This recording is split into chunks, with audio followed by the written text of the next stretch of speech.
ધારી ચલાડા road ઉપર bike slip થતાં બે યુવાનો થયા ઈજાગ્રસ્ત। ધારી ચલાડા રોડ ઉપર લીંબડિયાના નેરા નજીક બાઇક સ્લીપ થતાં બંને યુવાનો ઈજાગ્રસ્ત થયા છે।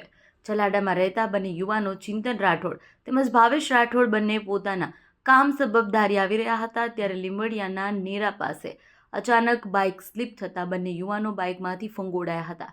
ઘટનાની જાણ ધારી પત્રકાર સંઘના ઉપપ્રમુખ મેહુલ ત્રિવેદીને થતાં તાત્કાલિક બંને ઈજાગ્રસ્તોને ધારી સરકારી હોસ્પિટલ પોતાની ગાડીમાં પહોંચાડેલ, જ્યાં ડોક્ટરો દ્વારા સારવાર આપી બંને યુવાનોને ભયમુક્ત જાહેર કરેલ છે।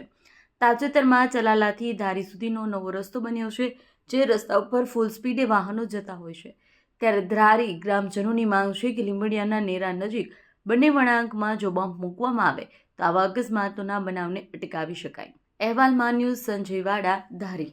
મારું નામ રાઠોડ ચિંતન છે। અમે ચલાલાથી ધારી કામથી આવતા હતા અને એક ફોરવાળાને અચાનક કાવો મારતા અમારે બાઇક સ્લીપ થઈ ગઈ, તેની જાણ મેહુલભાઈ ત્રિવેદીને થઈ હતી અને તે અમને સિવિલ હોસ્પિટલ ધારી લઈ આવ્યા હતા અને સારવાર કરાવી હતી।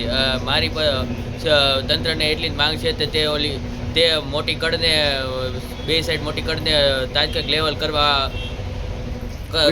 કરી આપે, તેથી બીજા લોકોને ઈજા ન થાય।